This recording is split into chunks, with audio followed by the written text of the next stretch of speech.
हुर्फ के अल्फाज सबक नंबर 1 सबक नंबर 2 हमने सीख लिया है। सबक नंबर 3 की काफ़ी वीडियो मैं बनाकर डाल चुकी हूँ इस तरह की। सबक नंबर 4 भी हमारा हो गया है। आज हम सबक नंबर 5 और सबक नंबर 6 सीखेंगे। जीम सिन ज़ेर जिस लाइन के बीच से शुरू करते हुए इस तरह से सीन जोड़ देना है। जीम सिन ज़ेर जिस,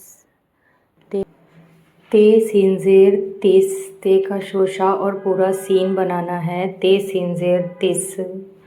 बे लाम ज़ेर बिल, बे को बीच से शुरू करके और लाम जोड़ना है। लाम के साथ में जो भी हुरूफ जोड़ें वो बीच से शुरू करें और पूरा लाम बनाएं। मिल। सीन लाम ज़ेर सिल, सीन के शोशे लाइन के बीच से शुरू करने हैं। सिल। गाफ नून ज़ेर गिन, ज़्वाद को हल्का सा लाइन से ऊपर उठाते हुए इस तरह से इसमें दाल जोड़ना है। ज़्वाद दाल ज़ेर ज़िद। जीम या ज़ेर जी, पी या ज़ेर पी। छोटी या के साथ मैंने सभी हुरूफ जोड़कर पहले वीडियो में दिखा दिए हैं। लाम बड़ी या ले, दाल बड़ी या दे। दाल बढ़िया। बढ़िया को थोड़ा सा पीछे से शुरू करके इसकी जो पूँछ है जो पीछे की है इसको थोड़ा लंबा बनाना होता है। सीन नून पेश सुन, पे नून पेश पुन, इस तरह से। चे नून पेश चुन, पे लाम पेश पुल। लाइन के बीच से शुरू करना है और बनाना है। चे पे पेश चुप, पे लाम पेश पुल। लाइन के बीच से शुरू करते हुए गाफ लाम पेश,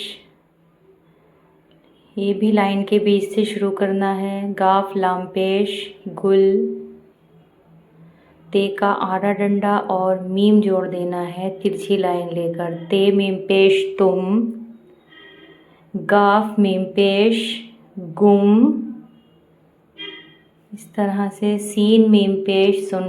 कहने का मतलब ये है कि ज़्यादातर जो हुरूफ हैं वो लाइन के बीच से ही शुरू होते हैं जब हम कोई भी लास्ट का वर्ड पूरा बनाते हैं। दाल वाव पेश दू, लाइन पर ही लिखना है।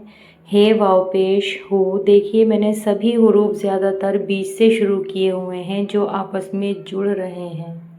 सिर्फ बे की फैमिली ऐसी है जो लाइन पर लिखी जाती है, वो भी जब लास्ट में आए, नहीं तो सभी हुरूफ ज़्यादातर दोनों लाइन के बीच से ही शुरू होते हैं। आप इनकी अच्छी तरह प्रैक्टिस कीजिए। हमारा ये चैप्टर कंप्लीट